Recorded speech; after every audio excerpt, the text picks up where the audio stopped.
All right, welcome to Roots of Reality. I'm your host, Ben Baumann, and today I'm going to be talking about the history and transformation of college sports in America. So, college sports in America is a uniquely American thing. There's no country out there in the world that has this unique aspect to sports culture that America has. And today I want to go through and explain how it became one of the most important cultural institutions in America and how it's now going through one of the biggest transformations in its history. Because college sports is quite different than sports around the world. In most parts of the world, sports culture revolves around almost entirely professional clubs and teams. But in the United States, universities became the foundation for some of the country's biggest sports traditions. And the root of college sports in America goes back to the 1800s. In fact, one of the earliest major intercollegiate sporting events took place in 1852 when Harvard University and Yale University competed in a rowing race. But it was college football that would truly transform American sports culture. Because the first college football game was in 1869 when Rutgers University played Princeton University, and a game that was quite different from modern football today. But over the following decades, the sport would evolve rapidly and grow in popularity. In fact, by the late 1800s and early 1900s, elite Northeastern schools like Yale University, Harvard, Princeton, Dartmouth dominated college athletics. And at that time, the idea that these schools would one day be completely overshadowed in football by massive state universities would seem almost impossible. But what makes college sports in general so different historically was the emotional connection. Because these weren't just teams people watched, these were schools people attended. Entire communities formed around. And in many college towns, the university became the cultural center of the region. And with that came traditions unlike anything else in sports: marching bands, fight songs, mascots, tailgates, student sections, and rivalries passed down through generations. But ultimately, college sports was more than entertainment. It was about identity. And as college sports grew in popularity, the cultural identity of sports like college football grew rapidly as well. Because by the mid 20th century, universities across America began embracing college athletics, especially in places like the Deep South, where college football, for example, would explode into almost a religion. In fact, one of the biggest turning points was the rise of the modern athletic scholarship system during the 1950s, because suddenly all these universities could offer free tuition and other benefits to talented athletes in exchange for joining their programs. And this would change the balance of power completely. Because, for example, the Ivy League schools who I had mentioned were previously the top dogs of college football, for example. They don't offer athletic scholarships, and they still don't today. And so when all these state schools started doing it, a lot of the talent started to flock towards the state schools instead of the Ivy League schools. And thus, schools with larger fan bases, bigger stadiums, and more financial backing began attracting better athletes.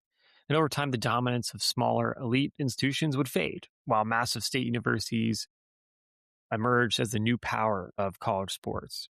And as the money grew, college athletics increasingly began to resemble professional sports. And when you have games in the 1950s starting to be televised, it really transformed college sports forever.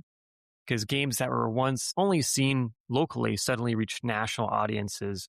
And by the 1980s and 1990s, television contracts and cable sports networks turned college football and basketball into massive entertainment industries. And recruiting became a national business.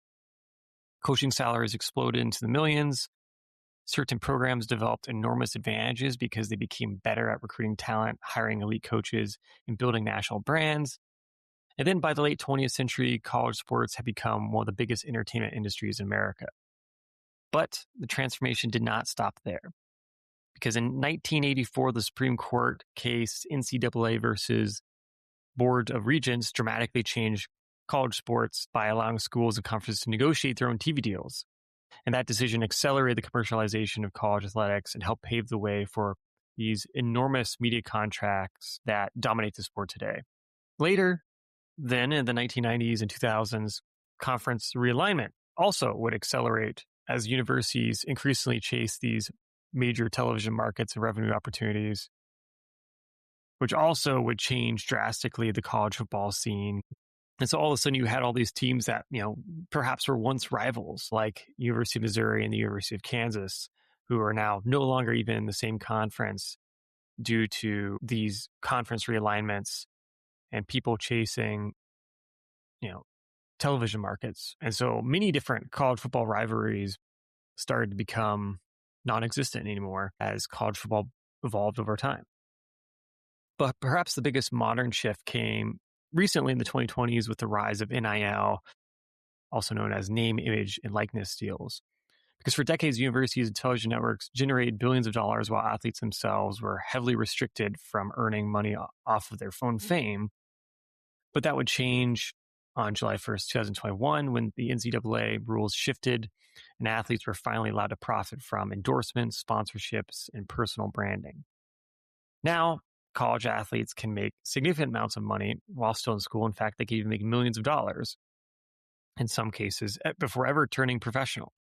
But beyond this, there's also the transfer portal, which launched in 2018 and has made player movement easier than ever before because now athletes can transfer schools much more freely.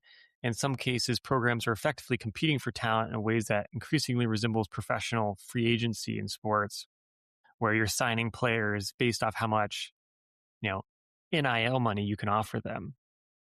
And so players are now transferring to different universities. And, this is something that has never been like this before. And so as a result, modern college sports are becoming more and more professional over time. And many people are now starting to ask a bigger question. And that is, at what point does college sports stop being college sports and simply become another version of professional athletics? And, where does college sports go from here? Because now we're in this new era. And from one perspective, this transformation is a massive victory for the athletes themselves. These universities, television networks, and conferences have generated billions of dollars for decades, while these athletes, especially in high contact sports like football that have lots of risks involved with injuries that could potentially impact the rest of their lives, while they're making no money while playing beyond just getting a university scholarship. But now for the first time, many of these athletes are now finally getting paid. And for elite players, that can mean millions of dollars, life-changing money. And this has changed the equation drastically. But from another perspective, many fans are also struggling with what college sports has become. Because for generations, college athletics were built around ideas like school pride and tradition and these rivalries and loyalty to your school. And fans became emotionally attached, not just to the teams, but to the players themselves. But now that environment's much more fluid and much more like professional sports in America. Players come and go, and all the money involved has made it where an athlete may leave one program for another just because of a better financial opportunity. And beyond this, another major change is the rise of sports gambling. And after the 2018 Supreme Court decision that opened the door for widespread sports betting legalization across many states, gambling has become deeply connected to the sports world, and this introduces an entirely new layer of pressure and risk to college athletics. Most aren't making much money at all. But sometimes, even a backup player can influence the outcome of a game or a specific moment within it, and that creates opportunities for corruption and manipulation when high-stakes gambling is involved.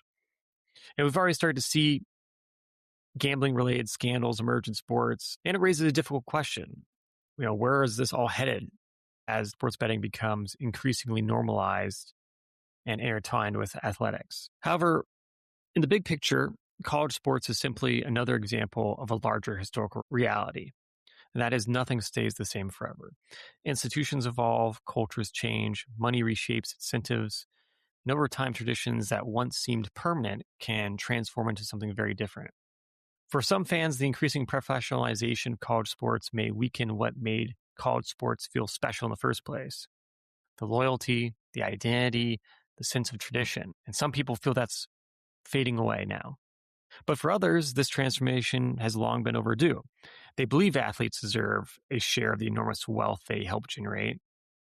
And some fans may actually prefer a more professionalized version of college sports because they already feel more emotionally connected to college programs than to professional teams.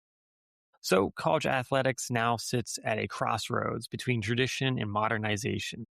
And ultimately, the future of college sports will tell us something much bigger about American society itself. How we balance community, entertainment, money, identity, and fairness in an increasingly commercialized world. Because the history of college sports was never really just about sports. It was also about America.